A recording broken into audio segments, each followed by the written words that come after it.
김현정의 뉴스 쇼.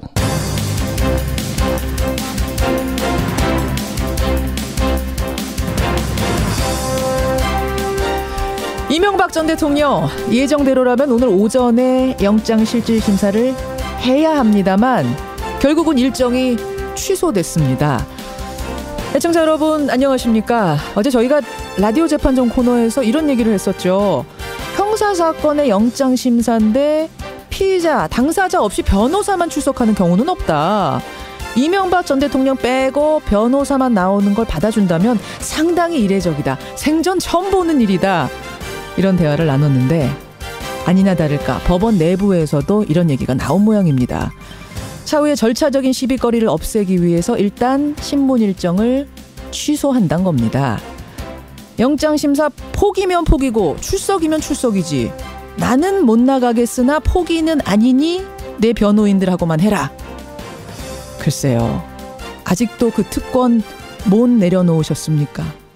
김현정의 뉴스쇼 출발하죠.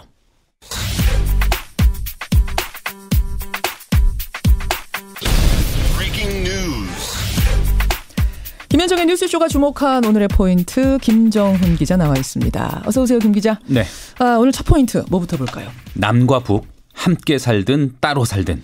이거 어제 문재인 대통령 발언이죠. 네. 남과 북이 함께 살든 따로 살든 피해를 주지 말아야 된다. 네. 한반도 핵과 평화 문제에 완전한 종식에 관한 큰 구상이 언급된 겁니다. 예. 어제 남북 정상회담 준비위원회 2차 회의 자리에서였는데 남과 북이 서로 간섭하지 않고 피해를 주지 않고 함께 번영하며 살 수 있게 해야 한다. 이렇게 밝혔네요. 예. 이게 문재인 대통령의 지난해 베를린 구상을 떠올리게 하는 대목이거든요.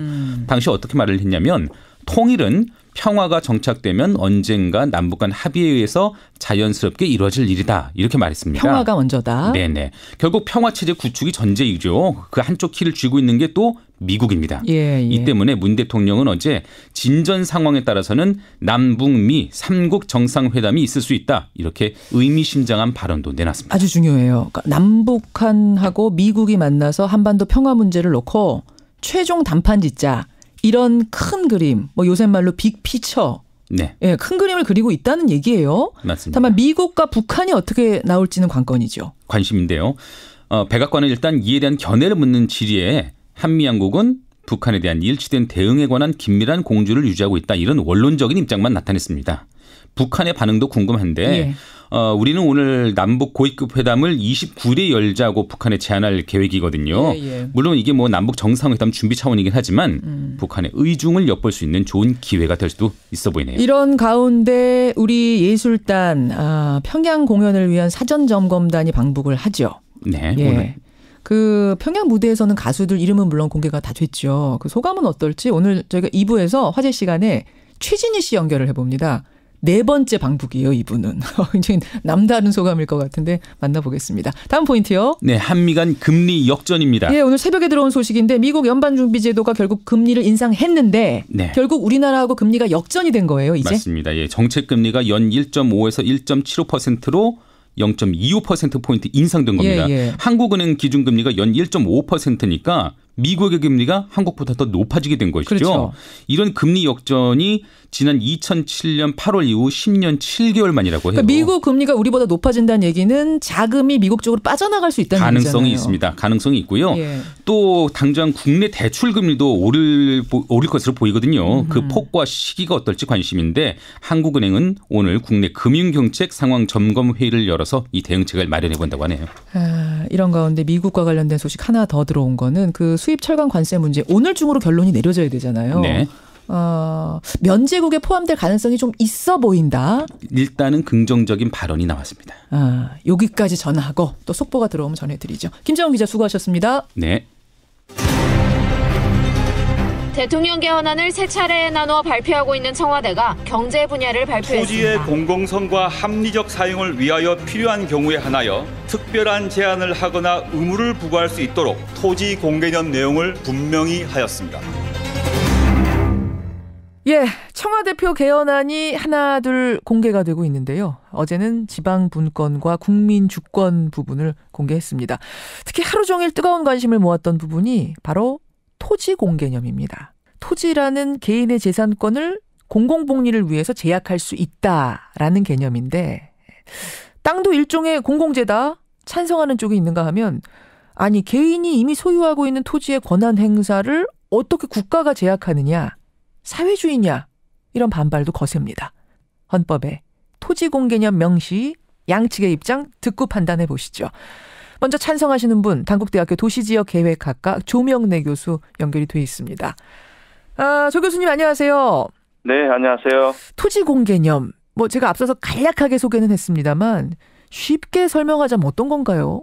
또 다른 나라에서는 토지 공개념이라기보다는 토지의 공공성이라는 그런 용어로 사용하고 있습니다. 토지의 공공성. 예, 그래서 이 토지의 어떤 소유, 이용, 처분 이런 데서 공공성을 우선한다는 그런 뜻인데요. 그런데 지금 우리나라에서 이 토지의 어떤 소유라든가 토지를 이용한다든가 양도, 처분한다 이런 데 보면 공익보다 사익이 우선 실현되는 이런 것으로 이루어지다 보니까 토지를 중심으로 해서 여러 가지 사회적인 이제 문제가 발생되는 것이죠. 재건축 같은 경우가 대표적인 예라고 볼 수 있는데요. 재건축은 공익을 추구하는 사실 도시계획 사업입니다만 실제 현실에서는 사업성을 우선으로 하는 이런 방식으로 추진되다 보니까 불로소득이 과도하게 발생이 되고 이걸 위한 목적으로 재건축 사업이 남용되다 보니까 투기화가 더욱더 이제 심화되는. 지금 재건축 예를 들어주셨어요. 토지의 공적 기능을 더 우위에 두고 국가가 지금보다 더 많이 제약할 수 있도록 한다라는 게 이제 개헌헌법에 들어있는 토지공개념이란 거군요. 네, 간단하게 말씀드리면 그렇게 할 수 있겠습니다. 근데 사실은 현행 헌법에도 해석상의 토지 공개념은 존재를 했었어요. 그래서 지금까지 다양한 부동산 정책들, 규제들 다 그런 걸 바탕으로 했던 건데 기존의 것과 토지 공개념이라고 아예 헌법에 명시를 하는 것과는 어떤 차이가 있습니까? 물론 이제 헌법의 그 제23조를 보게 된다면 이 국민의 재산권 보장을 이제 규정하고 있는데요. 법률로 이제 제한하도록 돼 있고, 그렇죠. 특히 이제 공공복리에 맞도록 이렇게 행사하도록 돼 있는 바로 이제 그걸 바탕으로 해가지고 다양한 토지 정책들이 있었던 거죠. 규제 정책들이. 그리고 이제 이 122조 개발과 보존을 위하여라는 이 내용을 토지의 어떤 공공성 합리적 사용을 위한 이런 내용을 아마 헌법 개정 때 이제 바꿀 것 같습니다. 이래 된다면 헌법의 어떤 그런 규정을 근거로 해서 개별 법의 공성을 제대로 구현할 수 있는 여러 가지 수단적 어떤 제도들을 이제 만들 수 있는 근거가 생겨나게 됩니다. 부동산 세제로 친다면 크게 본다면 이제 거래세와 보유세를 이렇게 나눌 수 있는데요. 서구 선진국은 대개 이제 보유세 중심입니다. 그런데 우리는 아직도 거래세 중심이다 보니까 소득이 없는 사람도 고가의 주택을 갖고 있습니다. 그러다 보니까 주택 자원이 이제 제대로 배분되지 않는데 보유세를 강화하는 이런 이제 그 토지 공개를 바탕으로 해서 구체적으로 이제 세법을 이제 개정하게 되면 현실에서는 강화된 보유세를 통해서 토지라든가 부동산 자원들을 계층 간에 집단 간에 좀 평등하게 이제 배분할 수 있는 이런 이제 제도적 근거가 생겨나게 되는 거죠. 알겠습니다. 지금 이제 논란이 큰 보유세 문제라든지 재건축할 때 초과이익 환수제 같은 문제. 사실 이거는 위헌 소지가 있다 해가지고 막 갑론을박이 있는 와중인데 개헌안에다가 토지 공개념 이걸 딱 명시하는 순간 이런 것들은 다 근거를 얻는 거군요. 근거를 얻고 보다 구체적인 어떤 그런 그 제도를 만들 수 있는 그런 힘을 이제 받게 되는 것이죠. 그런데 이제 반대하는, 우려하는 쪽에서는 이 토지 공개념이라는 게 처음 거론된 게 아니다. 1989년, 그러니까 노태우 정부 시절에도 토지 공개념 3법으로 불리는 택지 소유 상한에 관한 법률, 개발이익 환수에 관한 법률, 토지 초과이득 세법 이런 걸 제정했었는데 그게 그때 헌재로 갔죠. 헌재에서 인정을 안 했습니다. 왜냐하면 자본주의의 근간은 사유재산제인데 토지 공개념은 정면 충돌한다. 그러니까 아파트를 내가 내 돈으로 샀는데 그것의 소유권, 재산 행사권을 정부가 규제하는 건 자본주의의 근간을 흔든다. 사회주의 국가가 아니다. 라고 해서 헌재에서 이미 위헌 결정이 났던 건데 이번에는 과연 괜찮겠느냐 이런 거거든요. 헌재에서 그런 식으로 결정을 한 것은 아니고요. 공개념 자체가 잘못됐다기보다는 이 공개념을 구현하는 법 제도적 수단들이 이제 법리적으로 여러 가지 문제가 있다 해서 헌법 정신과 원칙을 언한다 해서 이제 판결을 내는 건데요. 토지 공개념 자체는 그때도 인정을 한 거다 이렇게 보시는 거예요? 대표적으로 택지소유 상한제의 그 결정문을 보게 되면요. 우리의 협소한 국토 현실과 공익 목적상 택지의 소유 상한을 정하는 그 자체는 합헌이다라고 전제하면서 그러나 이 소유 상한으로 정한 200평은 너무 적은 면적일 뿐만 아니라 일률적으로 이를 초과해 소유할 수 없도록 제한한 것은 헌법상 국민의 재산권을 지나치게 침해하는 것이 이렇게 이제 결정을 했던 것이죠. 따라서 이 공개념 자체가 잘못된 것이 아니라 공개념이 필요한 여러 가지 법제도 수준들이 헌법의 여러 가지 원칙에 어긋나는 이런 부분들을 주로 지적했던 겁니다. 예, 부동산 전문가들 중에서는 정부가 이렇게 과도하게 개입해서 부동산 시장이 정상화된 적이 없다. 이것은 어디까지나 시장이기 때문에 시장 원리에 맡기는 게 오히려 낫다라고 보시는 분들도 계시더라고요. 우리나라 부동산 시장은 교과서에 나오는 시장이 아니에요. 교과서에 나오는 원리대로 가지 않는다? 예, 정말 투명하게 시장에 참여하는 자들 사이에서 공정한 어떤 그런 경쟁과 거래를 통해서 이 재화가 배분돼야 되는데 우리나라 부동산 시장은 공급자가 소비자가 서로 거래를 해서 합리적인 가격으로 주택을 구입하는 그런 방식으로 주택이 지금 배분되고 있지 않아요. 그렇기 때문에 정부가 시장의 여러 가지 공급자, 특히 이제 뭐 주택을 공급하는 사람들 유리한 여러 가지 제도를 만들어내면 그 부분에 대해서는 시장 개입이라고 말을 하지 않고 소비자에게 유리한 여러 가지 정책을 만들어내게 되면 시장주의자들은 대개 또 시장을 개입한다 이렇게 이야기하고 있습니다. 서구 선진국식으로 이렇게 우리나라 같이 주택시장이나 부동시장을 방치한 나라는 없습니다. 임대시장은 대표적으로 방치된 우리나라의 그야말로 제3세기형 시장이라고 볼 수 있습니다. 오히려 우리가 지금 방치해 놓은 상태지 과도하게 개입한 상태가 아니다. 이건 어때요? 외국에서는 사회주의 국가 빼고는 이런 식으로 토지 공개념을 하는 곳이 없다. 그러니까 개입을 할지언정 토지 공개념이라는 것을 헌법에 적시해 놓은 곳이 없다라고 얘기가 나오던데요. 저는 서구 선진국 치고 특히 유럽 국가 치고 토지 공개념을 제도화하지 않는 나라가 어딘지 나는 묻고 싶습니다. 영국은 우리나라보다 훨씬 더 오래전에 자본주의를 이제 도입한 나라지만 물론이죠. 그린벨트 같은 경우에는 우리보다 훨씬 더 잘 지키고 있습니다. 그러니까 거기도 토지 공개념이라는 걸 아예 헌법에다가 명시해 놨어요? 헌법보다도 제도 전반에 그걸 깔고 있죠. 1919년 독일 바이마르 헌법 이후에 서구의 대부분 나라들이 토지의 공공성을 제도하고 있습니다. 전반에 깔고 있는 건 우리도 지금 깔고 있는 거잖아요, 사실은. 깔고 있지만 현실에서는 사익이 공익을 우선하는 방식으로 소유되고 이용되고 처분되고 있죠. 알겠습니다. 여기까지 말씀을 듣죠. 조 교수님 고맙습니다. 네, 감사합니다. 단국대학교 도시지역계획학과 조명래 교수, 토지공개념 적시에 대해 찬성하시는 분 먼저 만나봤습니다. 이번에는 우려하는 분이세요. 역시 부동산 전문가, 건국대학교 부동산학과 심교원 교수 연결을 해보죠. 심 교수님 나와 계십니까? 예, 안녕하십니까? 예, 앞서서 토지공개념 찬성하는 전문가 얘기를 정리해보자면 결국은 왜곡된 부동산 시장 잡자, 토지공개념 도입해서 투기 잡자, 이렇게 한마디로 요약이 되는 것 같아요. 취지가. 동의하지 못하시겠습니까? 저는 그 취지엔 동의합니다. 취지는 동의. 이 방식이어야 되느냐. 그리고 앞서 말해서 이제 좀 오해하거나 좀 잘못된 사실이 있어가지고 선진국들이 공공성을 우선한다라고 돼 있는데 사유재산권을 우선하고 공공성을 보완 쪽으로 하고 있습니다. 그건 뭐 선진국 헌법에 다 규정이 되어 있고요. 뭐 그런 것들이 잠깐 오해사항 같습니다. 그럼 요거는 좀 확실하게 하고 할게요. 헌법에다가 토지 공개념 이걸 명시한 곳이 있냐 없냐? 없습니다. 없는 건 확실해요. 그 앞에서 말씀하신 뭐 거의 없다라고 좀 보고 있어요. 제가 선진국 헌법을 다 본 건 아니지만은 거의 없는 걸로 되어 있습니다. 그리고 우리 같이 이제 뭐 사회적 불평등 심화를 막기 위해서 제한한다라든가 특히 이제 토지 합리적 사용을 위해서 제한과 의무를 부과한다. 이것들은 있을 수 없는 규정이거든요. 특히 토지의 합리적 사용이라는 거는 뭐가 토지의 합리적 사용이냐.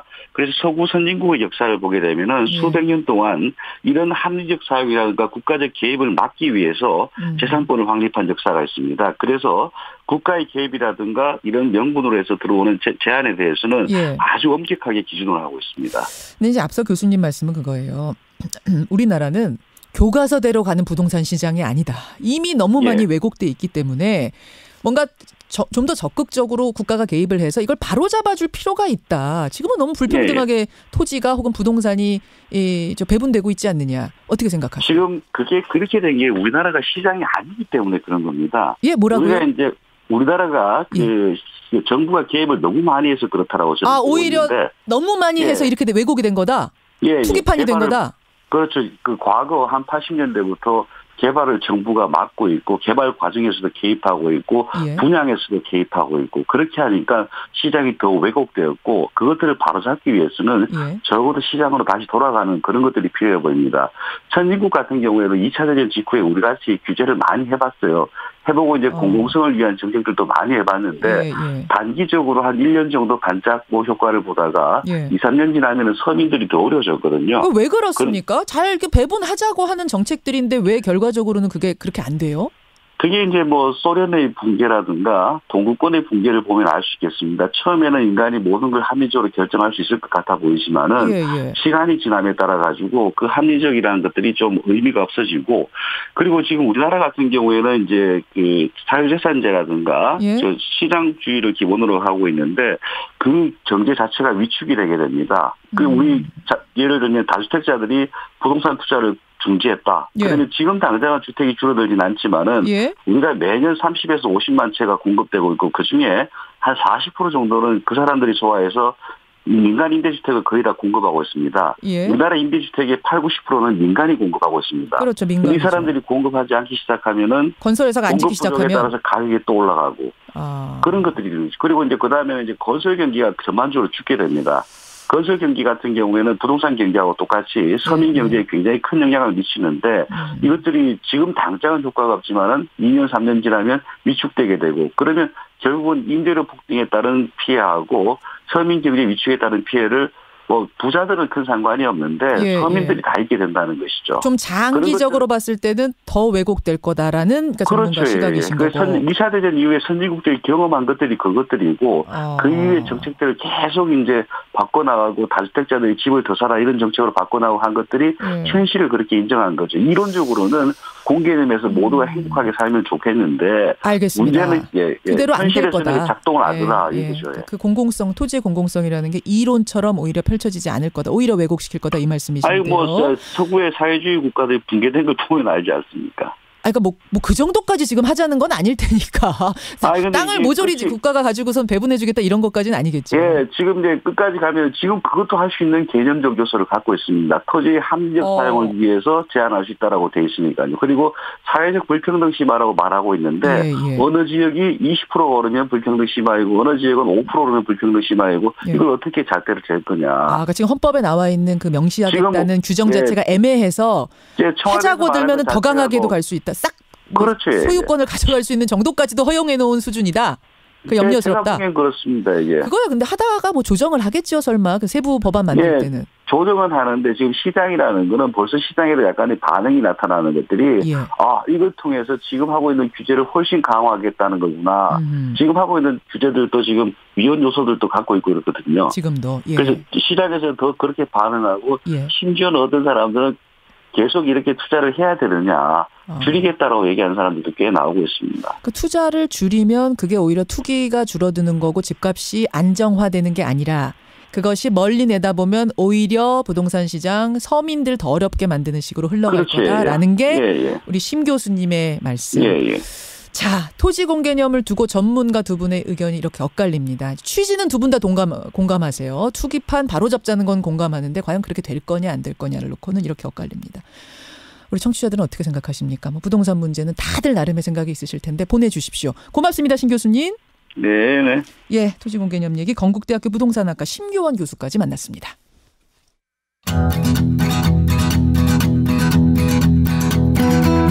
김현정의 뉴스쇼는 청취자 여러분의 참여로 이루어집니다. 트위터, 페이스북, 레인보우 게시판, 그리고 단문 50원, 장문 100원의 유료 문자 샵 1212, 우물정 1212 통해 참여하실 수 있습니다. 김현정의 뉴스쇼, 여러분과 함께 만듭니다. 김성환의 행간 시사평론가 김성환 씨 나오셨습니다. 어서 오십시오. 네, 안녕하세요. 목도리 푸르고 다니시더니 오늘 다시 하고 오셨어요. 추웠어요. 꽃샘 추위가 낮부터 풀린대요. 네, 다행입니다. 주말 되면 정상화된다니까 조금만 더 참으시고요. 네. 오늘 행간 뭐 가지고 오셨어요? 최근 며칠 사이에 자유한국당 홍준표 대표가 언론에 자주 등장하고 있는데요. 그렇더라고요. 당 회의에 갑자기 가죽 점퍼를 입고 나타나는가 하면 지방선거 후보 영입을 둘러싸고 당 중진들과 거친 말싸움을 주고받고 있습니다. 이 가죽 점퍼에서 막말까지 거침없는 홍준표 대표의 행보, 이 뉴스 행간을 좀 살펴볼까 합니다. 전에 왜 그 암덩어리, 바퀴벌레 이런 얘기해서 한바탕 논란이 된 적에서 막말 논란이 있었는데 이번에는 연탄가스가 등장했어요. 참 비유도 잘해요. 어떻게 이렇게 비유할까? 연구를 해오시는 것 같아요, 이분은. 이거 연구한 것 같아요. 제가 볼 때는. 고민해서 쓴 단어인 거죠? 네, 상대방을 이렇게 딱 규정하는 거죠. 네. 연탄가스 같다 그러면 굉장히 부정적인 이미지나 느낌을 받게 되잖아요. 근데 이게 이제 그 지방선거에 출마할 후보를 제대로 영입을 못하면서 나타난 현상 중에 하나인데요. 그래서 홍준표 대표의 별명이 마이더스의 손이 아니라 마이너스의 손이다. 뭐 이런 얘기까지 지금 듣고 있는 상황입니다. 마이너스의 손이란 별명이 정말 붙었더라고요. 인재 영입을 하려고 홍준표 대표가 손만 뻗으면 무산된다. 안 하겠습니다. 이렇게 하니까요. 예. 이 보다 못한 당 중진들이 그럼 홍 대표가 서울시장 후보로 직접 나서라 이렇게 얘기를 하니까 예. 홍 대표가 발끈한 거죠. 한 줌도 안 되는 그들이 틈만 있으면 연탄가스처럼 비집고 올라와 당을 흔들고 있다.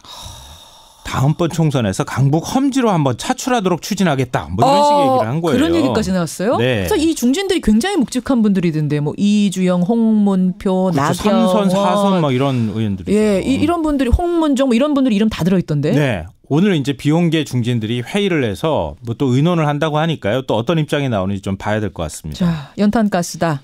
당이 당대표 놀이터냐 이렇게 붙은 중진과 홍 대표 이 뉴스의 행간 들어가 보죠. 첫 번째 행간은 스트롱맨식 공포정치다입니다. 스트롱맨식 공포정치 무슨 말인지 알겠네요. 최근 국제면을 장식하고 있는 스트롱맨 대표적인 인물 누가 있죠? 트럼프 대통령이죠. 푸틴 대통령. 푸틴도 있고. 예. 그렇죠. 이 푸틴 하면 가장 먼저 뭐가 떠오르나요? 푸틴 가죽 점퍼. 맞아요. 네, 떠올라요. 근육질 몸매. 예. 그리고 공포정치 뭐 이런 건데요. 예. 공권력을 동원해서 반대파 목소리 철저히 차단하죠. 그리고 툭하면 갑자기 스카이다이빙도 하고 스킨스쿠버도 하고 가죽 점퍼 입고 바이크도 타고 이런 모습을 보이는데요. 그렇게 설명하고 나니까 트럼프보다 훨씬 스트롱맨이네요.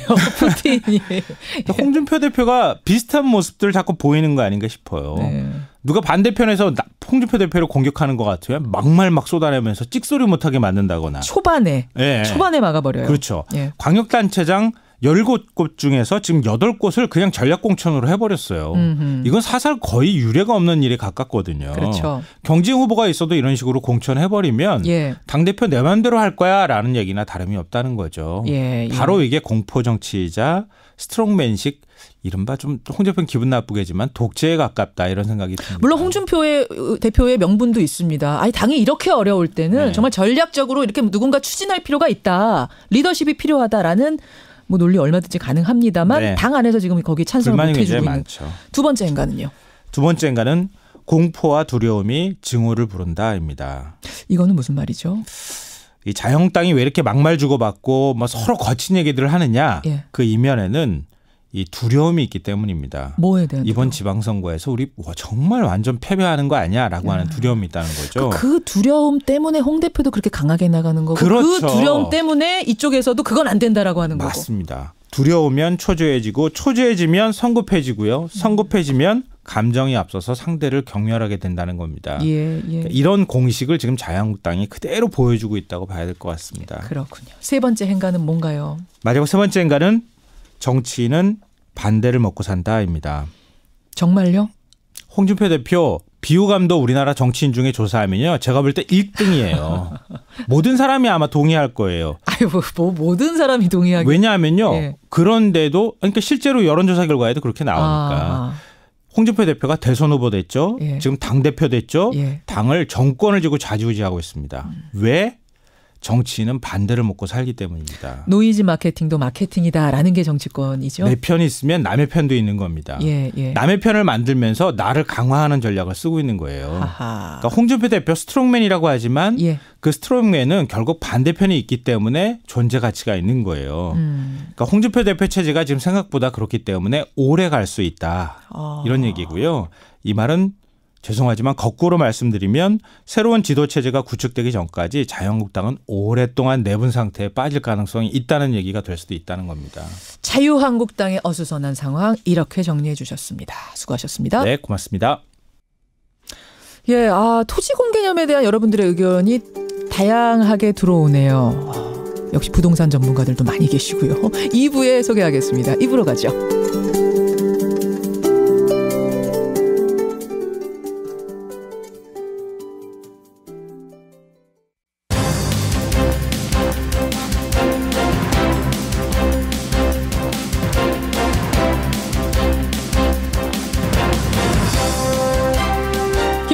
뉴스쇼 2부 출발합니다. 우리 딸이 대학에 입학했으니 자동차를 한 대 사달라. 도대체 이런 얘기를 누가 누구에게 했나 봤더니요. 건설 현장의 소장이 하청업체 대표에게 한 말이랍니다. 참 기가 막히죠. 이 기가 막힌 갑질을 30년 동안 당한 하청업체 대표가 결국 경찰에 이 사실을 고발했습니다. 이 하청업체 대표 잠시 후에 직접 만나보시죠. 오늘 목요일 탐정손수 코너에서는요. 얼마 전에 국내 기업이 개발한 세계 최고 수준의 세탁기 모터 제조 기술이 중국 업체로 유출된 사실이 드러난 적이 있죠. 산업 스파이가 한 짓이었는데 바로 이 스파이의 세계 깊숙이 들어가 보겠습니다. 화제 인터뷰에서는 사랑의 미러, 우린 너무 쉽게 헤어졌어요, 꼬마 인형 이런 노래들을 부른 국민 가수죠. 최진희 씨 이번에 평양 공연길에 오르는데요. 공연길 오르기 전에 그 심경, 그리고 이분이 4번째 방문이랍니다. 지난번 소회들도 한번 나눠보죠. 만나겠습니다. 50원에 담은 100원의 장문 유료 문자 샵 1212 카톡 레인보우까지 열어놓고 출발합니다. 우리나라 건설사 중 4번째로 큰 곳이죠. 대림산업. 이 대림산업의 임직원들부터 현장 소장까지 하청업체에서 수시로 돈을 뜯어내면서 갑질을 했다. 심지어 현장 소장 딸이 대학에 입학했을 때 선물로 고급 외제차를 사달라고 하는 요구까지 했다. 이런 사실이 알려지면서 지금 논란이 뜨겁습니다. 대림산업의 돈업은 갑질, 한 하청업체 대표의 폭로를 통해서 처음 세상에 알려지게 됐는데요. 자, 이 사실을 세상에 처음 알린 분, 피해 하청업체 대표세요. 박수웅 대표 연결을 해보죠. 박 대표님 안녕하세요. 네, 한수건설의 박수웅입니다. 예, 한수건설. 대림산업 하청 일은 그럼 언제부터 언제까지 하셨습니까? 1984년부터 2015년까지 했습니다. 84년부터. 굉장히 오래 하셨네요. 네네. 근데 이 사안을 공정위 측에 고발하신 건 지난 해고, 경찰이 수사한 결과 사실로 밝혀지면서 현장 소장 2명이 구속되고 임원 9명이 불구속 기소가 됐는데, 네네. 그 34년간의 기간 동안 그럼 어떤 식으로 갑질을 당하신 겁니까? 그 현장 소장들이 추가 공사비에 대해서 설계 변경을 해주겠다고 돈을 달라 합니다. 그래서 설계 변경하고 난 뒤에는 설계 변경이 왜 필요한 거예요, 하청업체 측에서? 이제 설계가 틀리기 때문에 현장 여건하고 설계가 틀리기 때문에 설계 변경을 해야 합니다. 안 할 수가 없습니다. 기존에 나와 있는 설계도처럼 현장에 와보면 할 수 없는 경우가 많은데 그러려면 네네. 변경 승인을 해줘야 돼요, 현장 소장이. 예, 감독청하고. 뇌물을 주지 않으면, 뭔가 갑질을 들어주지 않으면 변경 안 해주겠다 으름장을 놔요. 그 돈을 요구하죠. 설계 변경할 때 감독관하고 경비가 들어가기 때문에 돈을 요구했습니다. 돈 얼마나요? 돈을 많게는 수천만 원, 수억도 요구했죠. 수천만 원, 많게는 수억 원까지? 예. 이게 그러니까 한두 번이 아니라 자주 있는 일이었단 말씀이세요? 그렇지. 매월 돈 달라고 가끔 달라 하고 추석 명절 설 때도 다 주고 그렇게 해야 됩니다. 아니 이게 작은 돈도 아닌데 이렇게 자주 거절 못 하셨어요? 이건 좀 힘들다 이렇게? 그렇게 하면은 우리가 이제 일을 장비로 하루 이제 100대 내지 200대 갖다 쓰는데, 예. 이제 인부는 한 300에서 400명 정도 쓰는데 하루 임금비만 해도 몇천만 원이 나가거든요. 그래서 대리맨이 이제 어떻게 하느냐면은 이거 장비가 잘못됐다. 예. 기능공이 능력이 없다. 이런 식으로 작업을 중지를 시킵니다. 그러면 우리는 장비하고 임금비하고 하루에 수천만 원씩 손해가 나거든요. 그래서 어쩔 수 없습니다. 그러니까 이게 조그마한 하청업체가 아니라 이 하청업체 큰 업체군요. 우리가 연 매출은 한 300억에서 예. 이제 직원은 한 84명이 됐습니다. 그러니까 이게 지금 직원 80여 명 되고 총 한 해 매출이 300억 원이 넘는 중견 기업이네요. 건설업체 중에서. 그런데 이런 곳이다 보니까 그것 수백만 원에서 수천만 원 떡값 쥐어주지 않으면 손해가 더 큰 거예요. 그렇지. 그러다 보니까 들어준 거예요. 네네. 안 주면 우리 다음 공사도 안 주고 본사 이제 점수도 잘못 매기고 입찰도 못하게 하고 등록도 취소시키고 그렇게 합니다. 그 등급 매기는, 점수 매기는 것도 다 현장 소장 몫입니까? 네, 그렇습니다. 현장 소장하고 현장 직원들이 같이 합니다. 자, 어떤 방식으로 돈을 건네셨어요? 돈은 이제 상품권 봉투에 넣어가지고 스카치 테이프로 붙여갖고 다른 사람이 될 수 있으면 뭐 안 보이게 돌돌 말아서 이렇게 주고 있습니다. 5만 원권으로? 네. 그 뇌물 받아서 어떻게 썼답니까? 자기들은 다 술도 먹고 감독 접대로 했다 하는데 아무래도 자기들 사리사욕을 차린 것 같습니다. 그렇군요. 접대비로 다 필요한 데 썼다라고 지금 명분을 만들기 위해서 그렇게 얘기하고 있는 게 아니냐. 예, 접대비로 다 썼다고 하고 있습니다. 그 접대를 또 하기도 하셨어요? 돈만 쥐어주신 게 아니라? 접대도 많이 했죠. 안 하면 안 되니까. 어떤 식으로요? 이제 오늘 좀 나왔나 저녁을 사주라 하면은 술 저녁 죽고 또 룬사롱에 가자 하면 룬사롱에도 듣고 가고 그렇게 했습니다. 원하는 대로 다 들어주셨군요. 예, 골프도 많이 치주고 골프도 많이 치고. 사실 어제 가장 화제가 됐던 거는 현장 소장 딸이 대학 입학했을 때 그때 선물 요구했던 거 듣고 저는 입이 쩍 벌어졌어요. 이게 무슨 소리입니까? 이제 자기 딸이 이제 대학교 들어가는데 자기 딸이 쓸 차량이 필요하다고 차량을 요구했습니다. 그래서 알아봐달라 해서 제가 알아봤는데 현대차나 BMW는 똑같아서 BMW로 사달라 해서 사줬습니다. 대학 입학했는데 딸이 차가 필요하다. 이게 무슨 소리입니까?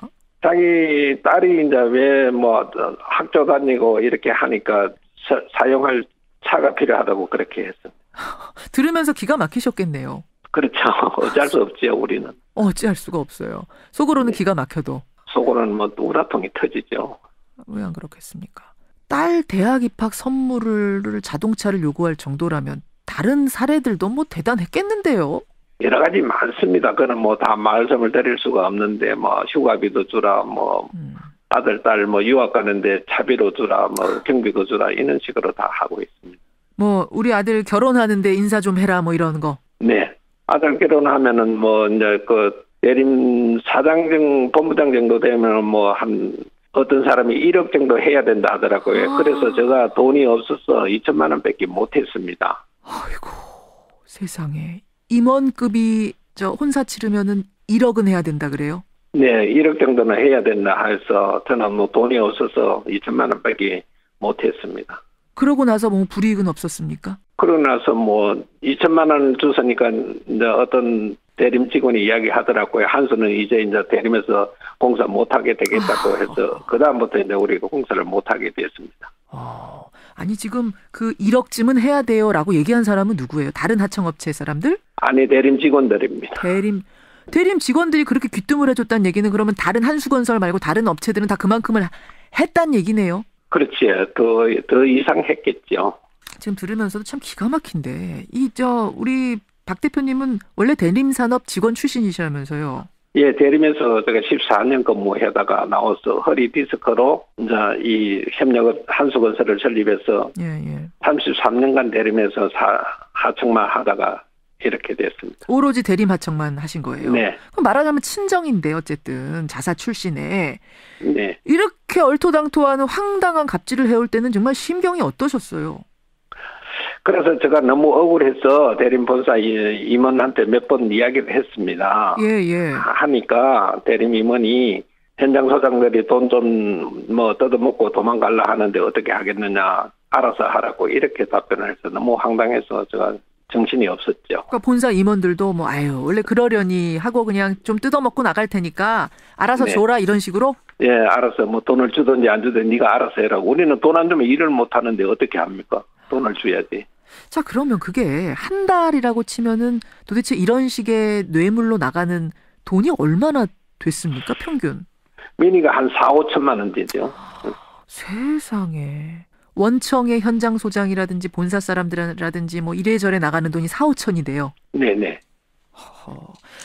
아니 지금 한수건설의 얘기를 듣다 보니까 이게 한수건설만의 일은 아닐 것 같고 건설 현장에서의 갑질 문제, 다른 현장에서 들은 사례도 있으십니까? 똑같습니다. 다른 현장 소장한테도 다른 업체들이 그렇게 안 하면은 일을 못 하니까 똑같이 이렇게 합니다. 똑같아요. 그러니까 이게 관행이군요, 관행. 그렇지. 자기들은 관행이라고 하고 우리는 불법을 당하고 있는 거죠. 이렇게 대기업한테 이렇게 상납 안 하면은 일이 안 되니까 울먹혀져먹기로 하죠. 적자 보면서도. 액수 차이는 있을지 모르지만 다들 상납은 하는 게 관행이다, 업계에. 네. 관행치고는 참 못된 관행이네요. 못된 악습이네요. 근데 33년 동안 이렇게 울며 겨자 먹기로 달라는 거 다 뭐 저 깎아가면서 어째 가면서 다 막아 오셨는데 네. 근데 한수건설 왜 영업 정지가 됐어요? 이제 자기들이 돈을 이제 노동부에서 인정한 게 234억이거든요. 뭐가요? 우리한테 돈 안 준 게. 아, 미지급 금액이 있었습니까? 공사대금? 예, 234억 3,070만 원인데. 예. 그래서 우리가 이제 부도가 돈을 안 주니까 이제 장비업자들이 예. 건설부에 고발하고 하니까 그랬겠죠. 우리가 이제 정지를 먹고 그렇게 되었습니다. 아이고, 그런 상황이군요, 지금. 네. 아, 민사소송 중에 있으신 거죠? 네네. 예. 갑질한 임직원들은 입건이 된 상태고, 하지만 공사 대금 문제는 아직도 해결이 안 돼서 한수건설 33년 동안 건실하게 운영하던 이 한수건설은 문을 닫은 상태. 네. 사실 그 업계 사람들이 아니라면은 이 정도 수준일 거라고는 누구도 짐작하지 못했을 텐데, 2018년도에 말입니다. 참 놀랄 일이고요. 이 부분에 대한 자정, 또 깨끗한 시정 있어야겠습니다. 오늘 어려운 상황에서 인터뷰 고맙습니다. 네. 예. 고맙습니다. 예. 대림산업으로부터 한 33년간 갑질을 당해온 분이세요. 듣고 보니까 좀 기가 막히네요. 한수건설 박수웅 대표였습니다.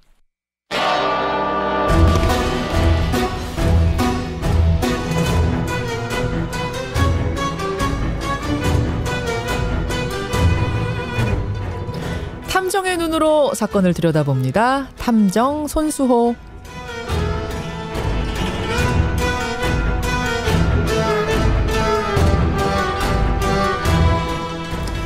관심을 모으고 있는 사건을 보다 자세히 들여다보는 시간이죠. 탐정 손수호. 오늘도 손수호 변호사 나오셨습니다. 어서 오십시오. 네, 안녕하세요. 지난주에 우리가 사실 굉장히 무거운 마음으로 단역 배우 자매 사망 사건을 다뤘잖아요. 그렇죠. 저희도 참 마음이 아팠고 문자도 엄청나게 쏟아졌습니다. 네. 아니나 다를까 많은 분들이 똑같이 느끼신 거예요. 방송 후에 굉장한 화제가 됐고 많이 본 뉴스 1위 이런 것도 뿐만 아니라 다른 기자들이 또 후속 취재를 하고 저희도 자매 어머니 인터뷰하고 하면서 사건이 일주일 동안 아주 크게 공론화가 됐어요. 많은 분들이 함께 분노했습니다. 예. 물론 이제 관심을 받는 게 언론 입장에서는 좋은 일이지만 이게 그만큼 심각하고 가슴 아픈 일이라는 증거이기 때문에 그렇죠. 마냥 기쁘거나 즐겁지만은 않았는데요. 전혀요. 네, 탐정 손수 코너에서 답답한 사건 말고 다른 사건을 다루면 좋겠어요. 그런 요청도 사실 들어오는데 고민해도 밝은 사건이란 건 별로 없잖아요. 그렇습니다. 그래도 김현정 PD 또 이게 뉴스쇼 그 제작진에서 좀 노력을 함께 해주면 밝은 세상 만드는 데 도움이 되지 않을까. 명심하겠습니다. 네, 생각이 되고요. 명심하겠습니다. 밝은 세상 만들기 위해 오늘도 열심히 노력하는 뉴스쇼 팀. 자, 그럼 탐정에서는 좀 고르고 골라오셨어요? 밝은 사건을? 고민이 좀 많습니다. 밝은 사건이 잘 안 보여요. 그러니까요. 네, 그래서 적어도 이번 주만큼은 살인 사건 또는 억울한 죽음을 다루지 않으려고 노력했는데. 그럼 뭐 골라오셨어요? 얼마 전에 영국에서 러시아 출신의 이중 스파이가 독살을 당했습니다. 그런 일이 있었습니다. 또 살인 사건이네요. 또 독살이에요? 네. 그런데 오늘 그 살인 사건을 다루려는 건 아니고요. 영국과 러시아가 갈등을 겪고 있죠. 그렇죠. 심지어 6월 러시아 월드컵 보이콧 이야기도 나오고 있죠. 그런데 이 스파이가 영화나 소설에만 있는 게 아니라 실제 존재하는구나. 냉전은 끝났지만 국가 간의 스파이전이 치열하게 있구나. 놀란 분들이 많으세요. 아니 지금 2018년에도 국가 간의 스파이란 게 있었어? 이미 놀란 분들이 많으세요. 네, 실제로 존재하는 거죠. 그러니까요. 그래서 오늘은 현대 사회의 스파이 사건에 대해서 이야기하려 합니다. 그러면 지금 공식적인 스파이 그러면은 국정원이 되는 거예요? 국정원 얘기하시는 거예요? 그러고 싶은데요. 근데 이제 국정원 활동이 외부로 잘 드러나지 않습니다. 않죠. 그래서 몇몇 사건만 드러나 있죠. 저는 예전에 인도네시아 특사단 왔을 때 호텔로 잠입했던 국정원 직원 노트북 훔치려다가 그때 들켰잖아요. 네, 청소 아주머니에게 들켰죠. 망신당했던 그 일도. 그렇습니다. 하지만 그래도 국정원 이야기 함부로 드러내면 안 되겠죠. 그래서 오늘은 요즘 문제되는 스파이 사건들이 알고 보면 사실 대부분 산업 스파이입니다.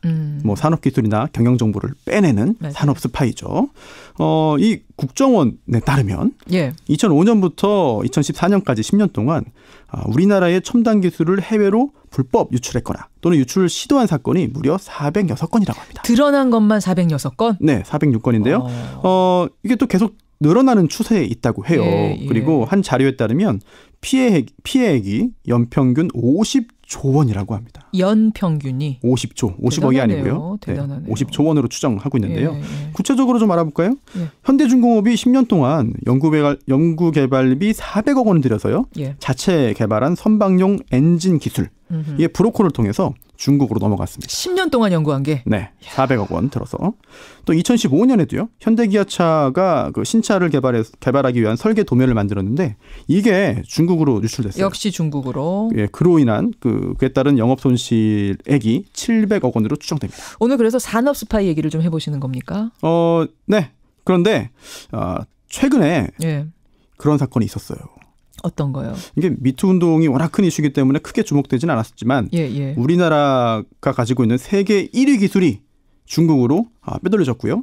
그렇게 빼돌린 사람들이 붙잡혔습니다. 세계 1위 기술이 어떤 기술입니까? 사실 중국이 굉장히 거세게 추격하기 때문에 우리나라가 세계 1위 기술력 가진 분야가 점점 줄어들까 봐 많지 않아요. 걱정인데요. 그중에 하나가 바로 드럼 세탁기 모터 기술입니다. 드럼 세탁기에 들어가는 모터. 네. 이게 광주의 한 중견 기업이 자체 개발했어요. 이름이 DD 모터 기술인데요. 이게 모터와 세탁조 통을 직접 연결하는 아주 효율 좋은 기술이라고 합니다. 우리는 뭔지 잘 모르겠지만 되게 굉장히 중요한 기술이라는 거죠. 세계 1위니까요. 네. 그런데 3년 전에 이 회사의 중국 현지법인 연구소장 A씨가 중국 업체로 이직합니다. 근데 그냥 간 게 아니고요. 이직하면서 이 회사가 생산하는 모터 전체 모델 300종류예요. 네, 그 종류의 그 모델의 설계 도면 300종류의 설계 도면을 싹. 네, 그리고 핵심 기술이 담긴 업무용 노트북을 가지고 갔습니다. 전체 모델을 가져간 거예요. 또 연구원 B씨 생산 설비 설계 도면을 비롯해서요. 6,000개 가까운 파일을 몰래 가지고 갑니다. 이번에는 6,000개 파일입니까? 네. 끝이 아니고요. 대단하네. 또 다른 연구원 3명. 앞서 말한 그 연구소장과 연구원의 부탁을 받고요. 검사 방법을 비롯해서 공정 관리할 수 있는 작업 지도서를 비롯해서 도면을 빼돌려서 중국 측에 제공합니다. 지금 한두 명이 아니에요. 네. 다 한 중국 업체로 간 거예요? 그렇죠. 그래서 그 결과 그동안 축적한 이 업체의 기술과 노하우가 중국 업체로 다 가버렸습니다. 탈탈 털린 느낌인데요. 네. 그리고 이 중국 업체가 인건비가 저렴하잖아요. 우리나라보다. 이걸 활용해서 낮은 가격, 우리나라 업체보다 더 싼 가격으로 제품을 만들었고요. 이게 우리나라로 역수출되기까지 합니다. 결국은 우리 업체가 큰 타격을 입고 있고요.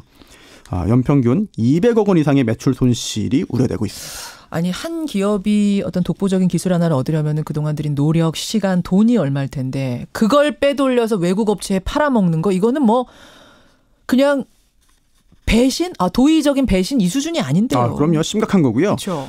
경찰 조사 결과에 따라 드러난 건데요. 그러면은 이렇게 빼돌린 사람들이 도대체 받은 대가가 어떤가 궁금하죠. 연구소장 A씨는요. 연봉 1억 6천만 원. 항공권, 주택, 차량 제공 약속을 받았고요. 아니 그 어마어마한 거 빼갔는데 1억 6천만 원이에요? 네. 연봉. 그거 대가 받고? 네. 또 연구원 B씨는 3억 원을 받았습니다. 이게 자기가 몸담고 일했던 회사 또 조국에 미친 피해에 비하면 이게 큰 돈이라고 보기 어렵죠. 그러니 그 대가를 받고 그걸 팔아먹어? 이런 얘기가 절로 나오는데요. 네, 지금 부정경쟁 방지 및 영업비밀 보호에 관한 법률 위반 혐의로 현재 구속 기소된 상태입니다. 구속 기소. 엄정한 처벌이 있었으면 좋겠습니다. 네.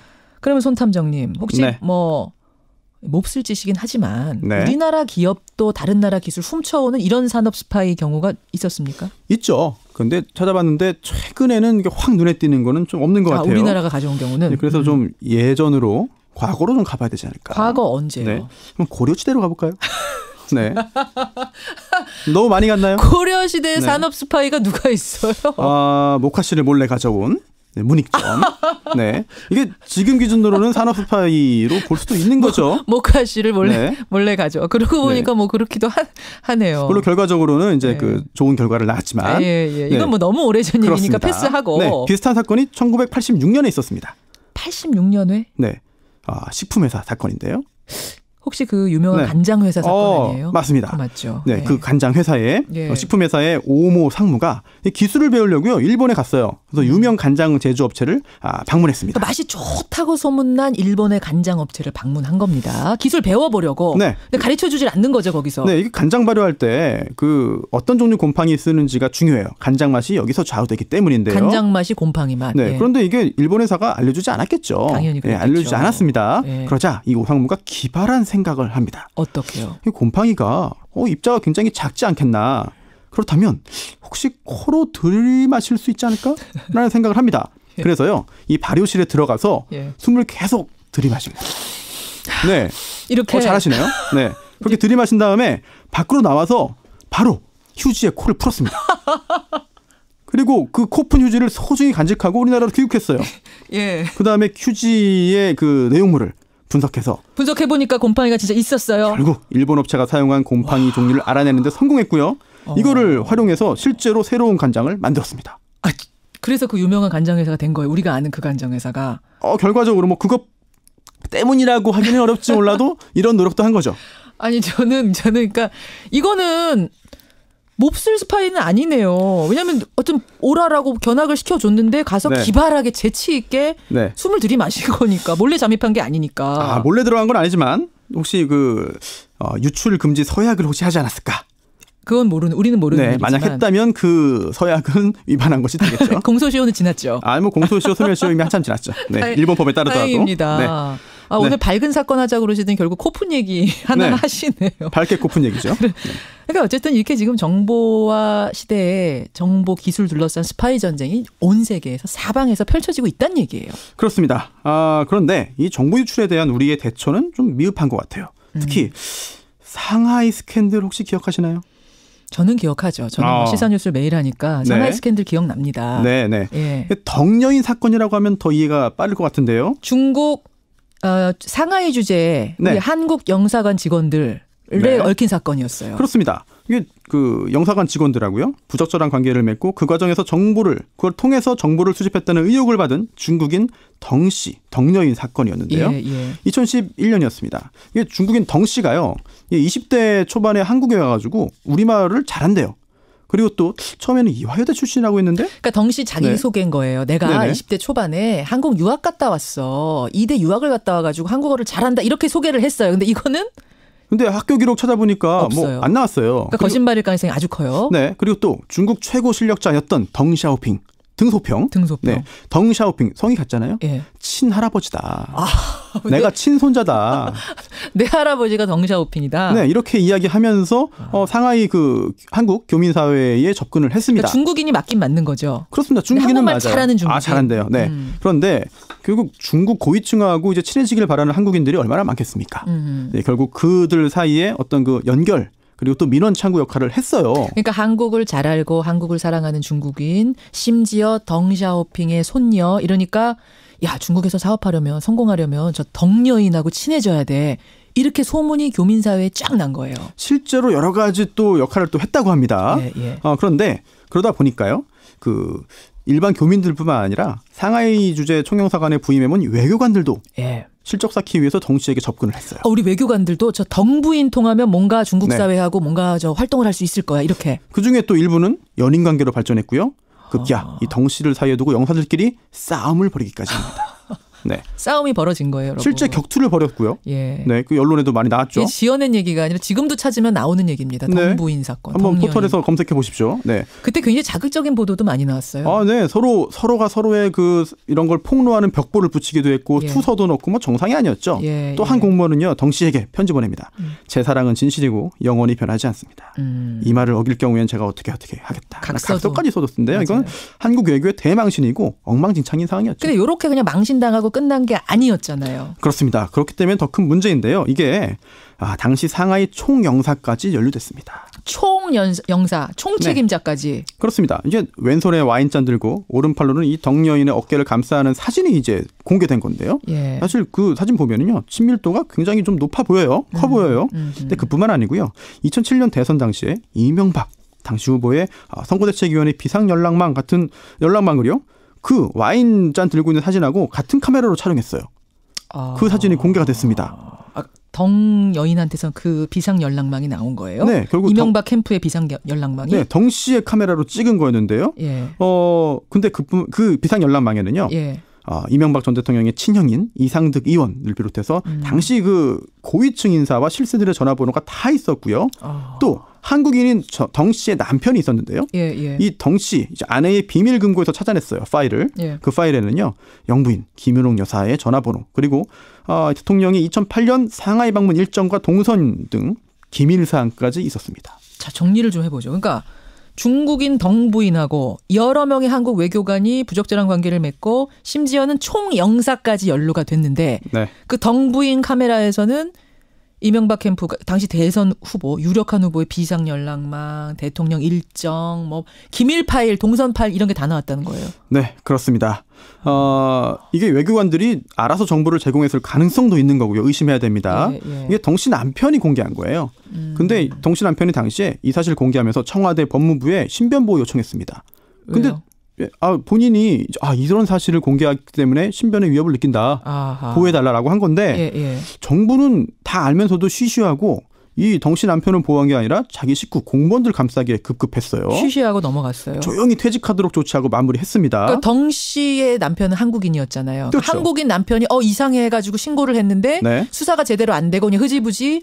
그럼 덩 여인이 진짜 덩샤오핑의 손년지 뭐 한국에서 공부했는 이거 다 하나도 밝혀진 거 없이 끝난 거예요. 그렇습니다. 특히 의혹의 중심에 있었던 당시 총영사 김 전 총영사는요. 이 덩 씨 남편을 오히려 명예훼손으로 고소했어요. 왜냐하면 이 남편이 사진을 조작한 거다.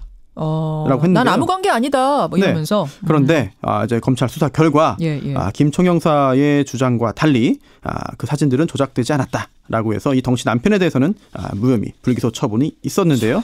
지금 그 당시 총영사가 모 야당에서 지금 출마 준비를 하고 있습니다. 지방선거에. 네. 최근에 언론에도 나왔죠, 많이. 저는 누군지 알겠습니다만 아무튼 자, 네. 그러니까 이 덩 부인의 정체도 모르고 진짜 스파인지 뭔지도 모르고 네. 코믹하게 사건이 끝나버렸어요. 외교가에서 망신당하고. 그렇습니다. 당시에 우리나라 국회의원들도 이거 중국 정보당국의 미인계다라고 주장하면서 덩 씨 신병 인도를 요청하라. 수사해라라고 했습니다만 우리 정부는 특별한 조치를 취하지 않았고요. 중국도 그 덩 씨 뒤 봐준 관료들 조사하겠다라고 말을 했지만 그 후에 별다른 소식이 없습니다. 그러니까 우리 덩 부인을 의심하는 이유는 뭐냐면은 여러분 그 중국이요 이런 식으로 미인계를 써서 다른 나라에도 작업을 하다가 걸렸던 적이 꽤 있어요. 2004년에는 일본, 2008년에는 고든 브라운 영국 총리의 뭐 중국 방문 수행원이 또 당하기도 하고 이런 일들이 있었기 때문에 이게 간단히 보이지 않는 건데. 우리가 참 정보 유출에 둔감해요. 네. 둔감하다 이런 생각을 하게 되면서 오늘 시간이 어떻게 갔는지 모르게 오늘 빨리 지나갔어요. 손탐정의 마지막 한마디 뭡니까? 매국노가 따로 있는 게 아니다. 이 얘기 아까 저 청취자 한 분도 하시더라고요. 이완용이 따로 없다. 네. 나라 팔아먹는 게 매국노죠. 그렇죠. 그런데 이게 예전에 구한 말도 아니고 지금도 지금 어떻게 있을 수 있냐 생각하기 쉽습니다만 가능합니다. 예. 이게 혼자 잘 먹고 잘 살겠다고 국가에 큰 피해 입히는 산업 스파이들 또 부적절한 관계를 유지하려고 국가 기밀 빼돌리고 상납하는 공무원들 이런 사람들이 바로 현대판 매국노가 아닐까 싶고요. 그렇죠. 아무리 돈이 좋고 쾌락이 좋아도 그렇게 살면 안 되겠죠. 안 됩니다. 예, 안 됩니다. 오늘 뭐 하여튼 밝은 사건 하자 그러셨는데 마음이 가볍진 않네요. 네, 죄송합니다. 손수 변호사님 수고하셨습니다. 네.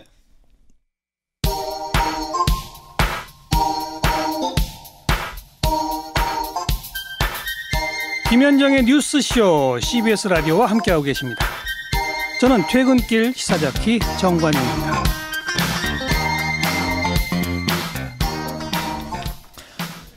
많은 분들이 매국노입니다. 이거 다른 지역보다 더 엄히 다뤄야 됩니다. 4200님, 김혜림님, 뭐 전영자님 많은 분들이 지금 문자 주시고요. 분노하고 계시고 덩여인 사건은 진짜 끝이 이렇게 됐는지 저도 몰랐어요. 저도 보도 그때 했었는데 끝에 설마 뭐가 됐겠지 했는데 이렇게 끝난지 몰랐거든요. 요거 조금 다시 한번 파봐야겠다는 생각도 들고 그러네요. 대림산업 갑질 저런 곳 많습니다. 다 그럽니다. 이런 문자 들어와서 와 우리가 너무 순진했던 건가? 세상이 정말 이런가? 문승영님 대기업 건설업체 100% 저렇습니다. 너무너무 당연하고 흔한 일입니다. 민경선님. 한남식님 하청업체들이 미투 운동 한번 해야 될 것 같다. 예, 뭔가 내부 고발들 일어나야 될 것 같다는 문자도 들어오고요. 고맙습니다. 여러분의 의견 잘 받아봤습니다. 예. 그리고 권영철 선임 기자 들어와 계셨네요. 네, 어서 오십시오. 어서 오십시오. 오늘 권영철의 와이뉴스를 제가 기다렸던 이유는 뭐냐면 오늘 오프닝에서 제가 MB 영장 실질심사 미뤄진 얘기를 했거든요. 예. 무산된 얘기를 드렸기 때문에 사실 어떻게 된 건가도 궁금하고 해서 기다렸어요. 오늘 이 얘기 가지고 오셨다면서요.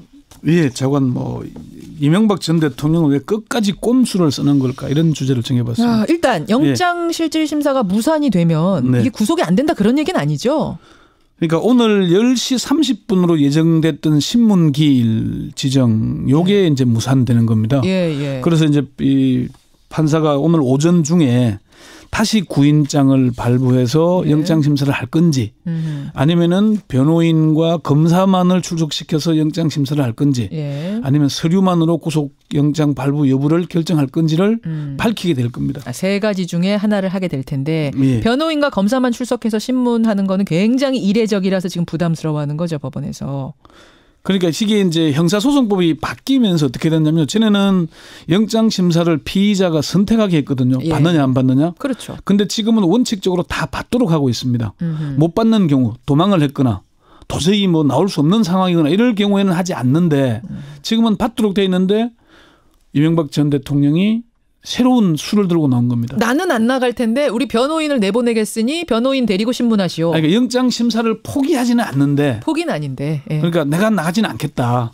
그 얘기는 지금 영장 심사를 위해서 구속영장이 사실은 발부가 되는 겁니다. 예. 그게 구인을 위한 구속영장. 일단은 구인해 놓고서 심사하는 거잖아요. 네, 그렇죠. 신병을 확보해야 되는 거니까. 그때 박근혜 전 대통령도 여러분 기다렸던 거 기억나시잖아요. 한쪽에 앉아서 계속 기다렸던 거잖아요. 결과 나오기를. 예, 그때는 이미 구속영장이 이제 발부돼 있는 상태이기 때문에. 예, 그렇죠. 그런 상황. 이것도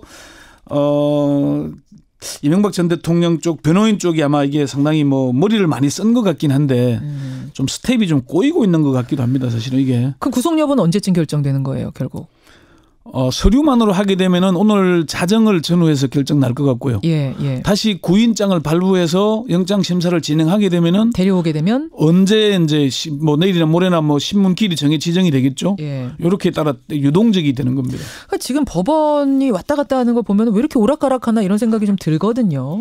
이게 법원이 오락가락하는 건 아니고요. 예. 이명박 전 대통령의 꼼수 때문에 사실은 꼬이는 거죠. 그래요. 예, 이게 영장 심사 포기를 하면은 그냥 법원의 서류 심사를 통해서 구속 여부를 결정해서 했을 것이고. 예.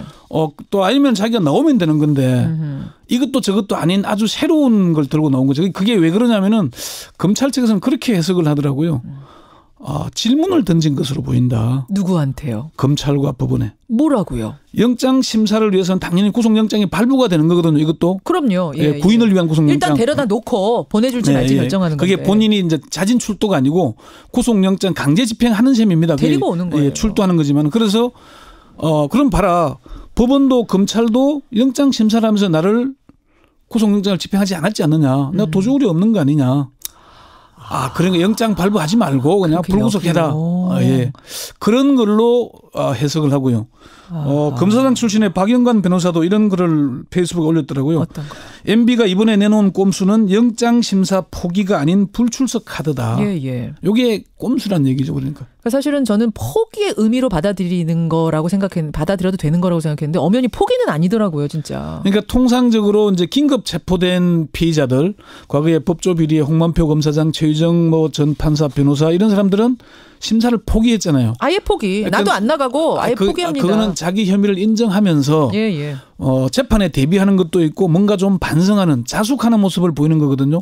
그런데 그렇죠. MB는 지금 모든 혐의를 부인하잖아요. 예. 그러면서 이러니까 이게 새로운 꼼수가 되는 거죠. 자, 오늘 주제. 예. MB는 왜 끝까지 이렇게 꼼수를 쓰는 걸까? 아까 그 주제라고 하셨어요. 예. 왜입니까? 일단 꼼수를 보시죠. 지금도 방금 꼼수라고 얘기를 했잖아요. 예. 이게 첫 번째 꼼수인데 두 번째 꼼수는 뭐냐면은 이명박 전 대통령이 지난 1월 17일 발표한 성명에서 모든 책임을 자신에게 물으라 얘기했죠. 했습니다. 이 대목 잠시 들어보시죠. 그렇죠. 저 재임 중 일어난 모든 일의 최종 책임은 저에게 있습니다. 더 이상 국가를 위해 헌신한 공직자들을 짜 맞추기식 수사로 괴롭힐 것이 아니라 나에게 물어달라 하는 것이 저의 입장입니다. 나에게 물어라. 예, 그런데 검찰 수사에는 어떻게 답변했습니까? 모든 혐의를 부인했죠. 모든 혐의를 부인하고 측근들이나 가족들에게 떠넘겼죠. 딱 하나 인정한 게 그 김민호 여사가 10만 달러 받았다는 특활비 받았다는 거. 그거 하나 인정했죠. 그것도 뭐 다른 데 썼다, 뭐 대북 공작용 썼다, 뭐 이렇게 얘기한 거니까. 맞네요. 그렇죠. 세 번째는 개인 비리인데 그걸 정치 보복으로 포장하려는 꼼수를 부리고 있는 겁니다. 아하. 지난번 그 1월 17일 그때 이제 성명 때 그 얘기를 했잖아요. 적폐청산 수사가 보수를 괴멸시키기 위한 정치 공작이자 노무현 대통령의 죽음에 대한 정치 보복이라고 주장을 했는데 구속영장을 제가 봤는데요. 이게 참 입이 다물어지지 않을 정도였습니다. 이게 이 영장을 변호인들이 공개를 했어요.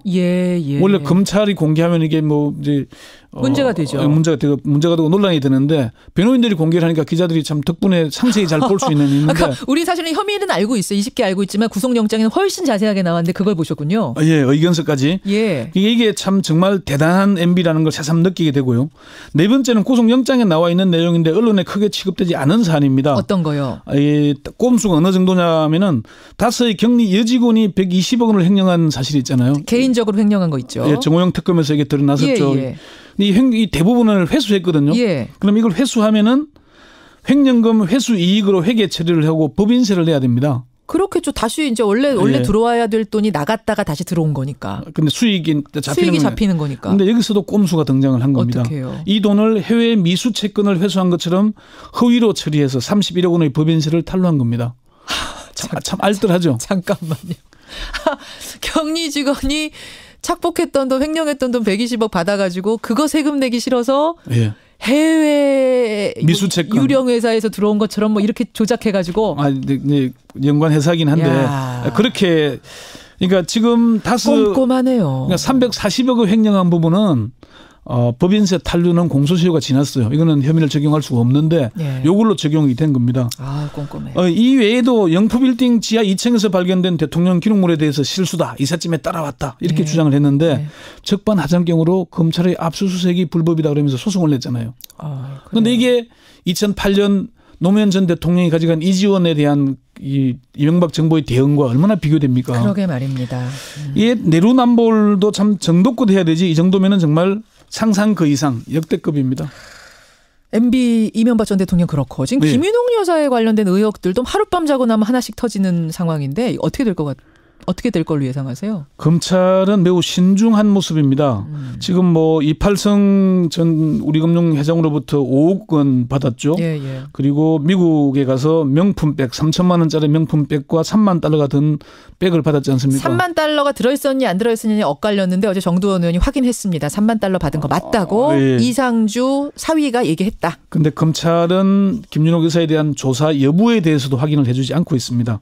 검찰의 공식 입장은 MB에 대한 수사와 구속영장 청구에 집중하고 있다. 이런 겁니다.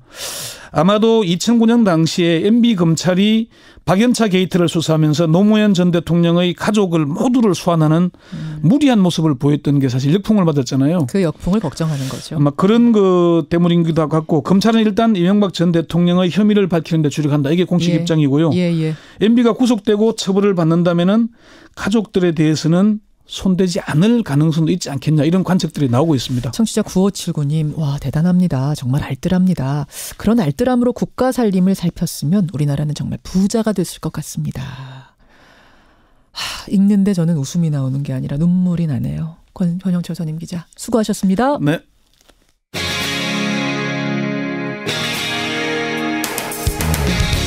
여러분께서는 지금 CBS 라디오 김현정의 뉴스쇼를 함께하고 계십니다.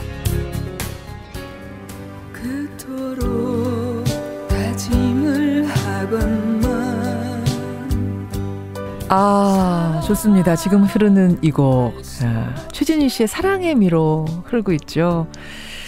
가수이자 작곡가 윤상 씨가 이끄는 우리 남측 예술단이 오는 3월 31일 다음 주 토요일에 북한에 가서 총 2번의 공연을 펼치는데 조용필, 이선희, 윤도현 밴드, 서현, 레드벨벳 그리고 바로 이분이 가는 겁니다. 벌써 4번째 북한 방문이라고 해요. 최다 방문자 바로 이 노래 사랑의 미로의 가수 최진희 씨입니다.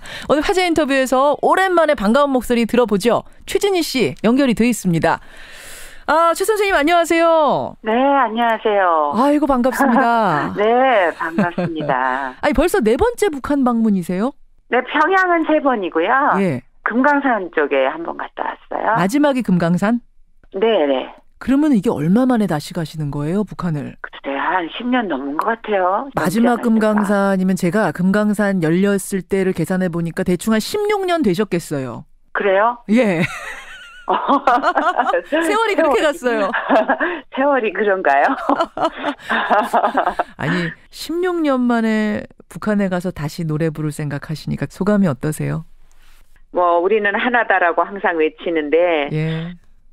같이 소통하고 공감하고 같이 즐기고 예. 같이 박수치고 같이 웃고 예. 그런 시간을 다들 기다리고 있지 않을까? 따뜻한 마음으로 예. 서로의 정을 주고받을 수 있는 그런 무대가 됐으면 정말 좋겠죠. 그 생각하면 벌써 뿌듯하시죠? 흐뭇하시죠?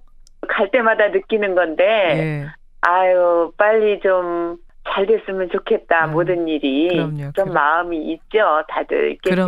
저뿐만 아니라 같이 공연하는 후배 가수들 중에 보니까 예. 뭐 윤도현 씨, 뭐 여러 서현 씨 있습니다만 특히 아이돌 그룹, 걸그룹 레드벨벳이 있어요. 네. 선생님 레드벨벳 아세요? 잘 몰라요. 그러실 줄 알고 제가 질문 드렸어요. 사실 그 알면서 왜 그걸 짚었다.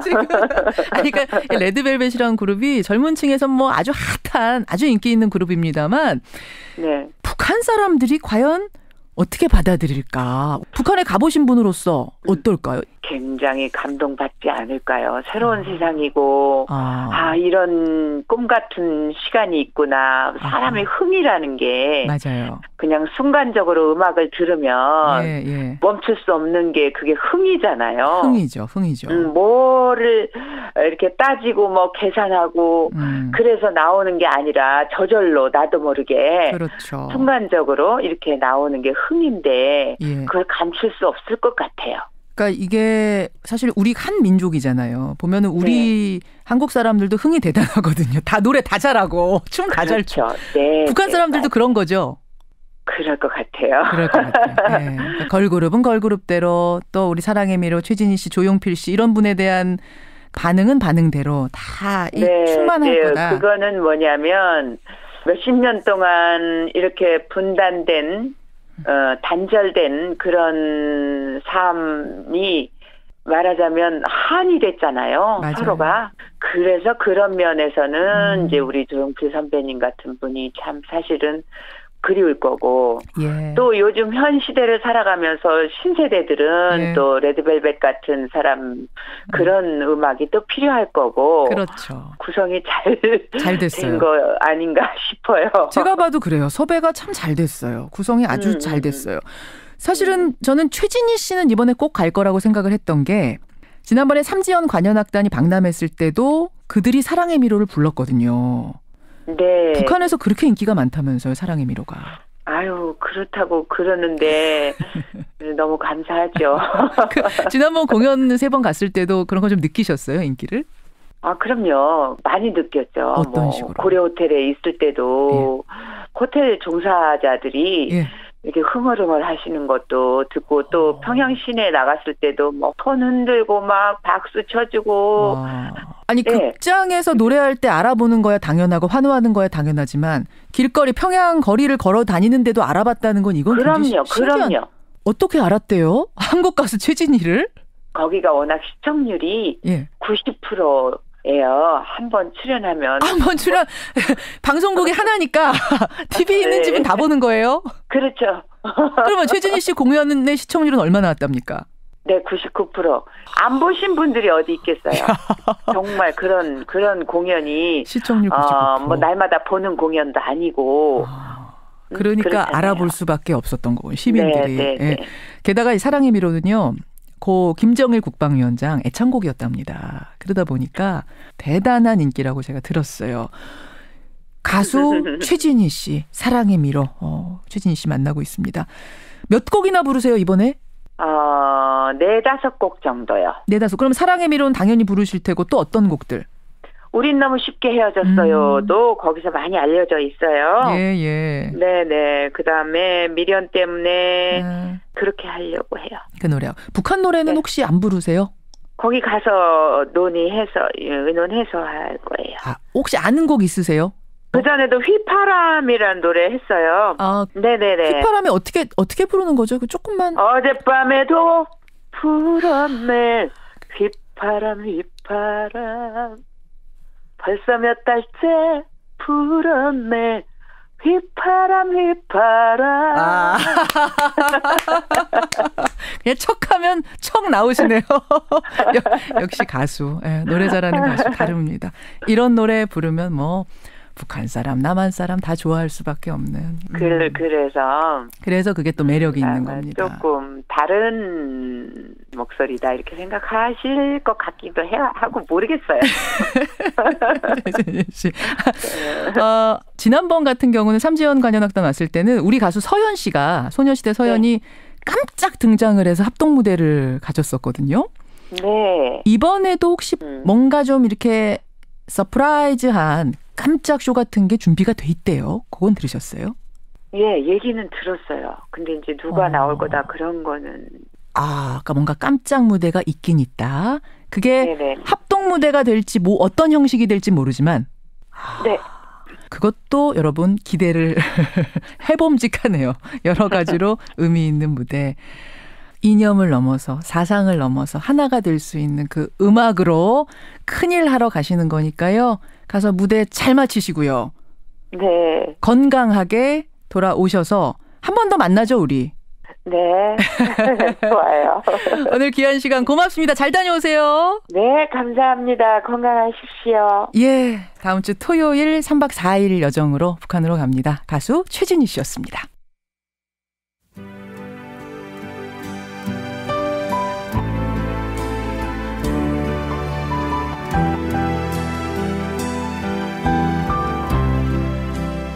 권춘희님, 2301님 외에 많은 분들이 이 노래 들어야죠 하셨네요. 최진희, 사랑의 미로.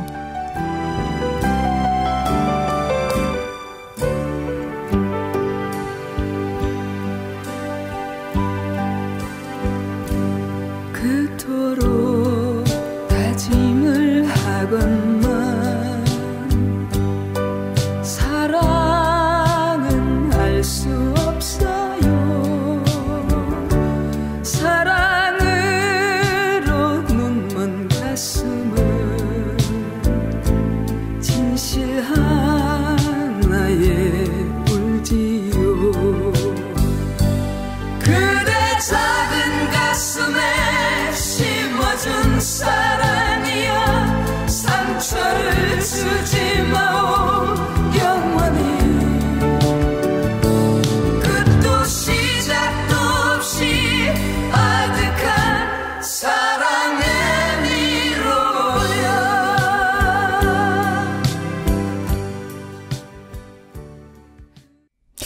사랑의 미로가 원래 이렇게 울컥한 노래인가요? 오늘 참 좋네요. 김현정의 뉴스쇼 오늘은 여기까지입니다. 내일 아침 7시 반에 돌아오죠. 고맙습니다.